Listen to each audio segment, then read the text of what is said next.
Mau sedikit bicara, baru 4 hari yang lalu Rifki ketemu kawan Rifki kaya raya demi Allah kaya raya. Rifki kenal ini anak kaya raya 27 tahun umurnya. Kekayaannya 24 miliar omset 1 bulan. 1 bulan omset 24 miliar, kekayaannya 41 triliun. 27 tahun. Otak bisnisnya luar biasa, meledaknya pas corona.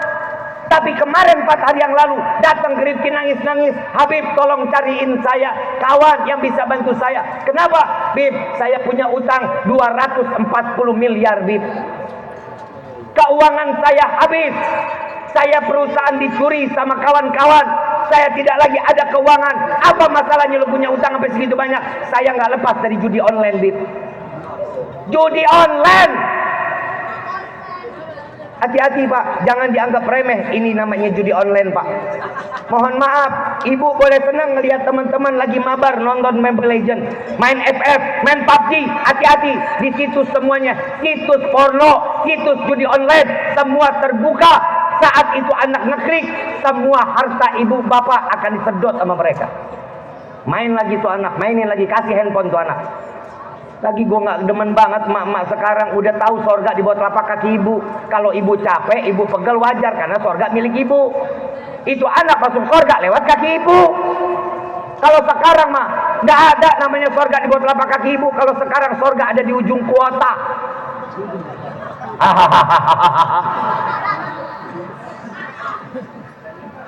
Lagi mau ngapain sih bu? Anak makan dikasih handphone, anak mau dipakein baju dikasih handphone, ibu lagi datang tamu ajak ngobrol tamu, ini anak rewel dikasih.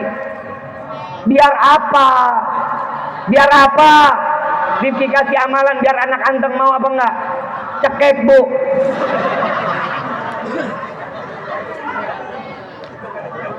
Mana ada anak kecil anteng?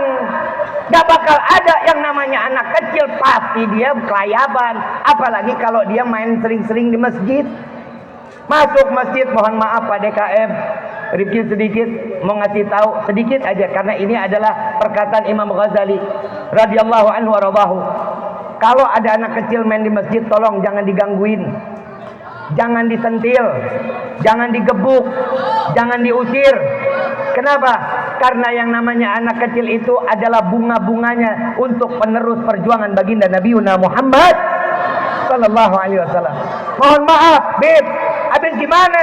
Kita lagi sholat, yang tua lagi sholat, mendengar anak kecil pada bercanda, kita nggak ada yang khusyuk. Maafin Pak, lu sholat di atas gunung, lu sholat di dalam gua, nggak bakal lu khusyuk Pak. Sampai budek nggak bakal pernah kita khusyuk. Padahal di dalam salat kita udah ikrar, inna salati wa nusuki wa mahyaya wa mamati lillahi rabbil. Baru kita ikrar, begitu Al-Fatihah lain. Bismillahirrahmanirrahim. Alhamdulillahirabbil alamin. Kompor belum dimatiin, ingat. Kunci motor ketinggalan di mulut motor, ingat. Mikirin sendal tadi Jumatan taruh di mana, ingat. Coba kita bisa kebayang. Mohon maaf kalau ada anak kecil main di masjid, dia lagi sholat, geser dong. Geser sopnya, jangan dibarengin sama kita. Anak kecil kalau sholat dia iya goa, wajar. Itu namanya anak kecil. Kalau aki-aki sholat bercanda tuh kurang ajar. Bapak mohon maaf, Kiai, mohon maaf, minta ridho. Kalau bapak-bapak lagi pada sholat, dia pada bercanda, lewatan banget. Yang tukang bercanda imam lagi. Ini repot nih. Begitu lagi sujud, dia lihat, semua udah sujud ditinggal sama imam. Nah kagak bangun-bangun. Mohon maaf, yang namanya anak kecil bercanda wajar. Mungkin ngelihat masjid gede, rumahnya kecil. Nggak gitu ngelihat gede, dia jalan, dia lari-larian, wajar. Karena rumahnya sempit. Karena dia ngelihat masjid. Mohon maaf kata Imam Ghazali, jika sudah tidak lagi ada suara anak kecil di dalam masjid, maka akan menjadi musibah besar bagi masjid tersebut dan kampung tersebut. Sudah tidak akan lagi nantinya ada yang dapat meneruskan memakmurkan masjid-masjid tersebut. Makanya kalau masih ada suara anak kecil di dalam masjid mah aman. Alhamdulillah. Apalagi kalau lagi sholat Jumat Pak, mohon maaf kalau ada anak kecil ngobrol sama sebelahnya, wajarin aja, diemin aja, pegang aja dikit, pegang gitu. Pegang gitu, pegang pundaknya kek, dengkulnya kek, pegang aja sambil senyum. Jangan ditengok, Pak. Madep aja Bapak ke sono, sentuh-sentuh aja, ntar juga dia diam. Jangan dianya udah berisik, Bapak tambah ngamuk, berisik lu. Ah, ini yang bahaya nih. Kadang kan begitu orang. Ya. Ngap, emang lu ikutan sholat Jumat bukan lu yang iya? Ya Pak ya, colek aja colek, jangan digituin, jangan, colek aja. Kalau jauh liatin aja, dikit aja liatin, begitu aja nggak apa-apa. Tapi jangan disebutin, bisa diem kagak lu?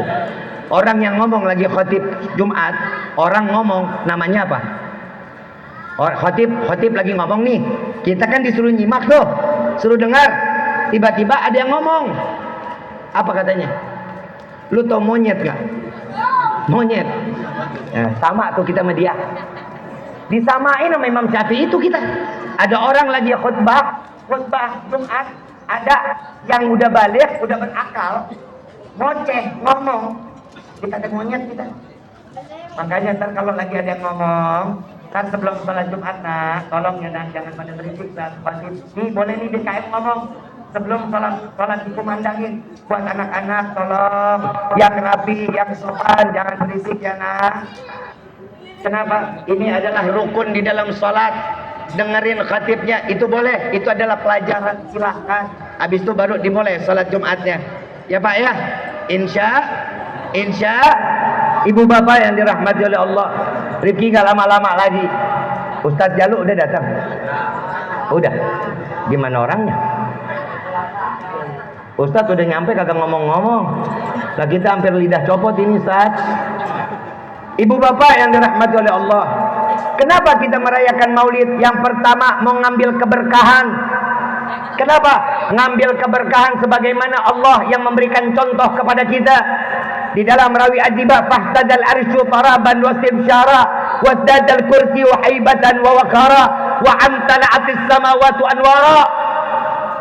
Di mana saat Nabi dilahirkan, arsy Allah bergoncang gembira, dan Allah ciptakan langit yang digemerlapkan dengan rembulan, dengan bintang yang terang benderang menyambut kelahiran baginda Nabi Muhammad sallallahu alaihi wasallam. Dan malaikat Jibril sebelumnya dikasih unjuk, diumumin, ya Jibril nadi fi sahiril mahlukat min ahlil ardi was sama bitahani wal bisyarah fa inna nurul maksun wa siral maknun awjad qabla al wujudil asya wa ibda'il ardi was sama.